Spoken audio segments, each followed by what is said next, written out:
Welcome to the Building Design Primetime Podcast, focused on providing valuable information for anyone looking to undertake a new build or extension project. We'll share our tips, tricks and stories from a building designer's perspective.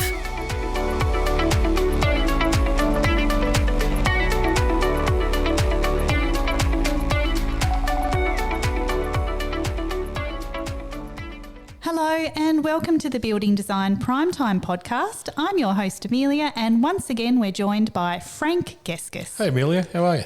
Good, how are you going? I'm going well. We have another topic to talk about, and it's a bit of a story actually. Yeah? Yeah, so I was talking to a friend of mine who is getting a house designed, and they wanted my opinion on the plans. So they whipped out these plans, and I gave them my honest opinion because, you know, they're a friend, give them an honest opinion. They asked for it. They asked for it, so I gave it to them, and I'm pretty sure they went away feeling probably a lot more confused than what they were to start with. What'd about you tell the them? design. I know. Well, What'd you say? I kept it fairly positive. Yeah. You know, but just, you could take this wall out and make this bigger and, Yeah. All those sorts of things. But I think it does pose some real problems. Yeah, well, I suppose it does. Yeah. And from my perspective, it can, and I've seen customers come back confused talking to other people. And it can be for a designer, it can be quite disheartening sometimes too, because someone else's opinions come in and it doesn't match what they told us when they came in to talk to us about. We agreed on what they wanted. Mm-hmm. Now they're kind of second guessing and, really, do I need to have that bathroom there, or should have a view from their bedroom, or just all sorts of stuff, or just layout of kitchens even and things like that, where they told us they wanted a kitchen one way, now another way, because someone told them this is a better way of doing it. Mm-hmm. Did you tell them that? Maybe. But it's quite common, because I think people get a little bit unsure. They kind of know what they want in some ways, because we ask, tell us what you want in your house, and do what is called a wish list, and they write down one side everything they want. Then on the opposite side of the list, everything they need that's non-negotiable. It has to be in the house, and you put it in order of priority. Mm-hmm. And usually it works really, really well, but some people aren't confident in their own decision-making, or they're affected by other people's opinions. So it was interesting they came and spoke to you, and that's not only you talk to your friends, don't you? We all talk about stuff. For sure. But sometimes not trusting yourself in going a direction for your house or an extension or whatever it may be can leave levels of indecisiveness, I suppose, knowing what to do. We like to work with customers to make sure that they get everything they want as much as we can with, obviously you've got budget constraints and the site may not allow to do certain things. So it can get frustrating, I've got to admit. I've seen people come back and they've totally torn the plans, like the designs, to shreds, and it's completely different to what we spoke about that was agreed as part of our scope. And that's what we priced on too, by the way, but it's completely changed it. And it's a very awkward thing sometimes. If it's really early on, yep, we can look at it. But say, what happens if it's after planning approval, we're into building approval? Yeah, that's a bit trickier to deal with, isn't it? It is, because it costs lots of money to change, or it triggers planning, or the engineer says, well, I need to do this, or the thermal performance assessor goes, well, that's not going to work. I can't meet compliance by doing that and building a glass box all of a sudden. And it does happen, in all seriousness, it does happen. And it can be a bit desponding for designers. My personal belief is you work hard on what you want. And if you rely on everyone else's opinion so heavily, well, you're not really sure what you want. I'd have to agree there. It's got to suit your needs. Yeah, it does. I remember an elderly friend of mine, her husband passed away, and good friends with their kids, and she was talking to me about designing your house, and she you're getting up in the late 70s and whatnot, and she goes, design a house, do this, it's got to be this and that because of resale. And I says, why do you have to worry about resale? But this could be your last house, so why wouldn't you design exactly for what you need at this point, and potentially keep you in your house a lot longer, and build good bathrooms, good spaces, so you can use it if you ever end up in a wheelchair or whatever. You can stay in the house much, much longer. The house will still sell in the future. Well, someone else will be in their 70s and probably look at wanting the same thing. Oh, totally. And we had a good discussion about it. She said, I didn't think about it like that because everyone talks about resale, don't overcapitalise. The thing is, why don't you build it for your own purposes? It's still going to function as a very good house and it will meet your needs perfectly, as long as you are in that house. So sometimes we're taken away by everyone else's opinion or what everyone says about resale. When you're younger, I get it. Mm-hmm. You want to move to a bigger house, you want to get the best capital gain or easy to sell your house. Totally get that. When you're older, it's a different way you got to look at it. So don't listen to everyone's opinion either, I suppose, in that side. Make sure it suits you. Mm-hmm. Certainly understand overcapitalisation. And there's some people that don't care, and we've done that plenty of times. And that's okay too, because they're building an al fresco and a pool and big outdoor entertainment area and it's costing, $300,000 or $400,000. But that's what they want. But they're going to be there for a long period of time. And no one's going to change their mind because that's what they want. Yeah, and I think it's probably less to do so with people that are getting into the first home market. Yep. Possibly more for people that are looking for longevity in their homes or anything like that. But it's quite interesting. People have a lot of design opinions on how things should function, or some people are more focused on the form and they're interested in people's opinion on how it looks. That the beautiful form of the house, how it's street view and, that street value, the street cred. And they kind of hang everything on that because I want everyone's approval. Oh, that looks amazing and all that, which is cool. It's no good if it doesn't function for you, though. Well, exactly right. It has to function because then you hate living in the place. If it doesn't function properly, you're going to dislike it. Mm-hmm. Or you can't maintain it properly. Yes. And I'll got to throw in my old thing, box gutters. They're hard to maintain. If you've got a box gutter, you've got to maintain it. You've got to clean them. But no one does it, especially if it's a two-storey house. You're trying to get up there, it's unsafe and all the rest of it. So that's getting the form looking right how you want it, but it's got extra maintenance when you've got box gutters in there. Happy to do it, but then the house has still got to function, which way it's facing. You want to get good solar gain out of it. It's got to perform thermally really well to reduce your energy costs, all that type of stuff. But then some people's opinions are quite different. Like I had it, that's right, I had it with my son's house. I designed it to capture sun, but the lounge rooms and stuff faced the road, but that's where north was. And then everyone was telling you, no, the living room should be down the back because then you can open out to al fresco and it says, well, it'll be pitch black. In Tassie, we have long winters and stuff and it just wouldn't get any sunlight. It says, well, we need sunlight. And I explained it to them. And they kind of got me, but they didn't understand why I did it that way. Sure. They moved in there. Guess what? There's sunlight. And they love it? Yeah, they do. There you go. And it was a very simple home. But people don't understand why designers do things sometimes, which saddens me sometimes because they just think about, other aspects rather than sunlight and thermal performance. But then you got other people that, want to have these, bathrooms, you've got to have a standalone bath and all this because it's someone else's opinion or keeping up with the Joneses. Mm-hmm. But I think it's really important to stick to what's really important to you. That to me is more than anything. Stick to what you believe is the non-negotiables for your house extension, whatever it is. Don't change. You should, before you go to see a designer or architect, you should be pretty clear. These are the things I need. I cannot do without these things. So what would you suggest for people that are struggling to determine the scope of what they're after? Sometimes that's okay if you're still not sure, but you've got an idea. I need extensions, classic examples. I need a bedroom with an ensuite, a walk-in room. My house doesn't currently have one. I need a second bathroom. I need this, that and the other. But if you've got those three key things that you need, that's pretty simple. It's just how you incorporate it into the house. Mm-hmm. It's when it gets a little bit bigger and fancier that people aren't clear on it or they're easily swayed. New homes are probably the ones that we see the most where people are swayed by other people's opinions. They probably read too many books and magazines and they can't make their mind up. They're confused and they can tell they're confused by the pictures. But you can work through your designers just doing real basic sketches to understand the direction and things like that. Or we send them images on how it could look really, really early on. And I think that's part of the problem is, especially if people can't visualise it, because they might see the pictures in the magazines, but that's actually the way that image is might not suit their land or, their site. Oh, very much so. And also European pictures where it Yeah. shows things aren't compliant. Australia is very heavily regulated, and you see all these beautiful pictures out of Europe, America, you can do stuff, but you can't do it here. But the general idea you can.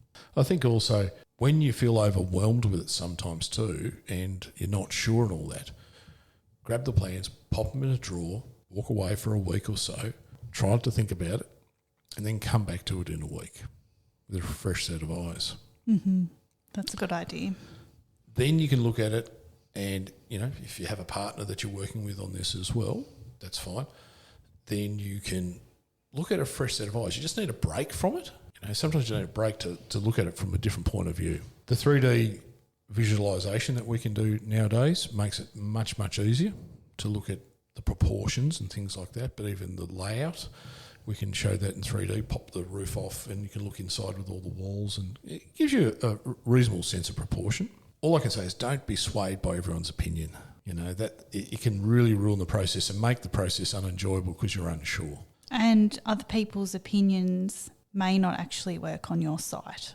Because that's how they want to live. Mm-hmm. Or even inside, how you function, how do you use a kitchen.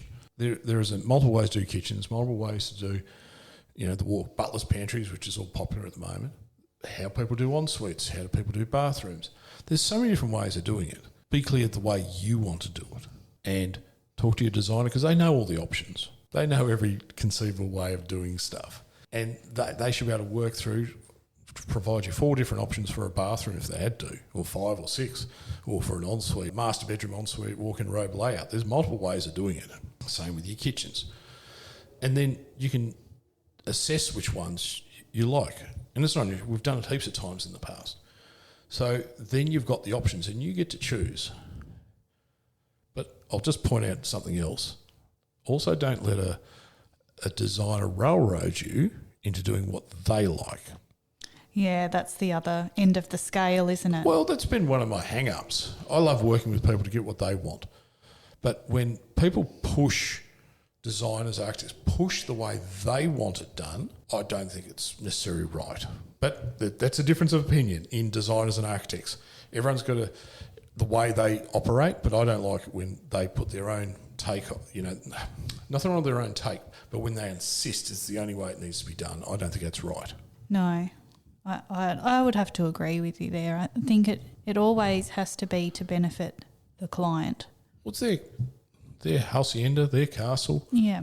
their investment, Like, fair enough, we can come up with lots of really cool ideas and stuff. There's no problem with that.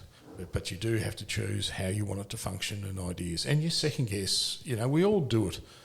As designers ourselves, designing our own houses, we do it. We're probably the worst at it, second guessing when we do our own houses, our own extensions, renos. We're the worst because we see it all day, every day, and how it functions and all these cool ideas. And because we do a lot of, go to conferences, a lot of stuff online, webinars and stuff as part of our professional development. And then we're genuinely interested in other people's ideas as well. And then you get too many ideas. So designers and architects have the same problem at times where you're going round and round a circle.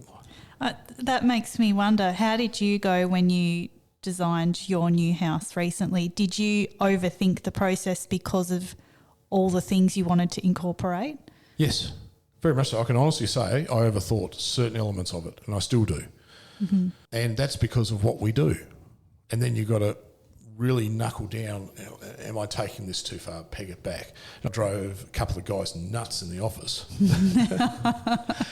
More than usual. More than usual. Because you're doubting yourself on certain things and how laid out. There's more things important to yourself personally. In this one, I went into this one a little bit different, and my wife chose a lot of other stuff than I kept my nose out of it. The interior stuff? Interiors, I'll let her do that. And I said, look, I want to do these things. These were important to me. This was important to her. And we agreed, and it's been good. It's been a good process until we went shopping. I'm joking. It wasn't too bad. Shopping for appliances and stuff, and it wasn't too bad. Oh, that's good. But you do. You overthink stuff. And that's why I worry about everyone. Don't overthink stuff. try and enjoy it, the process. And it's easy for me to say after I've done it myself. But I do enjoy, once I've found a solution to how I want it to work and how I want it to function, how to be thermally efficient and just be a really comfortable house to live in. Yeah, I know a couple of things that you mentioned that were super important to you. One of them, I'm going to list it because it's funny. Your range hood. Yeah, for me, I'm sick of these noisy range hoods in kitchens. They drive me nuts with open plans. So we're going for the one with an inline fan in it. That was a priority for me. Yeah. You're going to talk about the whiskey cupboard? Oh, you can mention the whiskey cupboard. Oh, you didn't know about that? I think I have seen it in one of the renders. It's a hidden whiskey cupboard. Yeah. Not in the bedroom or anything weird like that. Come on. That's what the side bed. I've got to. That's the worry. No, joking. No, I just wanted a cool little whiskey cupboard that the doors open, they slide back in the walls, and it's just nothing real big, but it's just tucked away. Yeah, nice. And I wanted a reasonable size workshop, garage. Man cave? Yeah.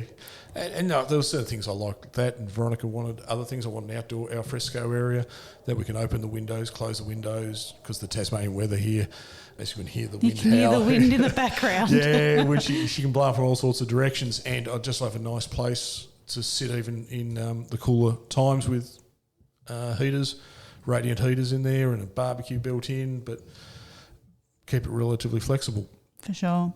So, and we both agreed on those things. But there's other stuff that we don't agree with, but that's okay. You work your way through.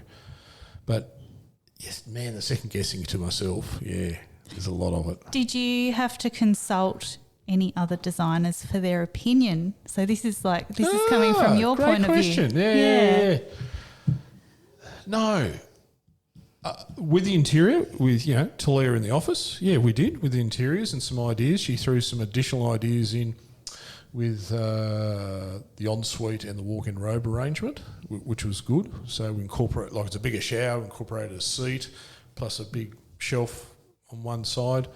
And I thought, that was a great idea. Yeah, and that's good. She had a little bit of input, and we both agreed that's a good idea. Yeah, generally that was, most of it I had pretty nutted out. Yeah, so you waited until you had it sort of all nutted out in your head first before getting it sorted. Kept refining it though. You refine. And because I'm in the game, you over-refine it. Yeah, I can imagine, yeah. And I'll guarantee every architect, every other designer around the country would be exactly the same. Yeah. Because, I should say, if there's an expectation, people expect you to be able to have something wow. My house is not wow. I don't consider it as wow, because I'm going for more thermal performance as opposed to wow factor. I want it to function very, very efficiently. Well. Yeah, very efficiently, very comfortable. Yeah.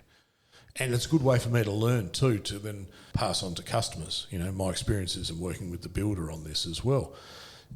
Some of the pitfalls of going to a more high performance designed house. As opposed to your more traditional designs, which we would design more on a regular basis. And of course, and that's fine. Even when I built my other house 21, 22 years ago, it was the same thing. I did stuff in there a lot of people weren't doing.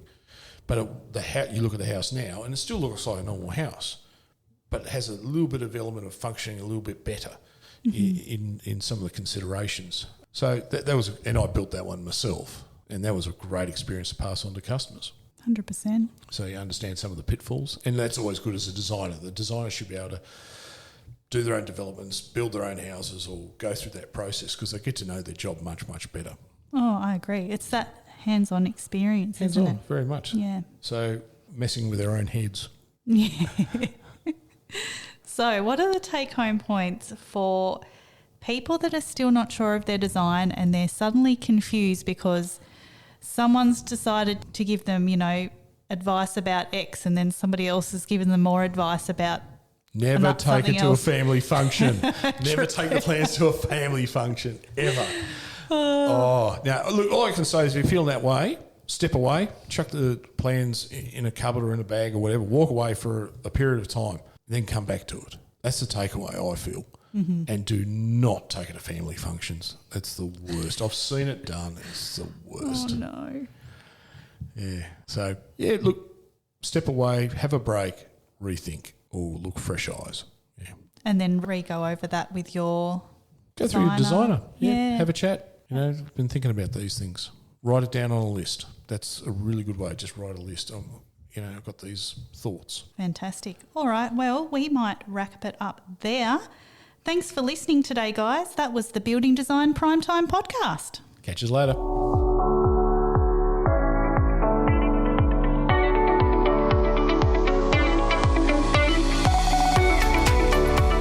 You're listening to the Building Design Primetime Podcast.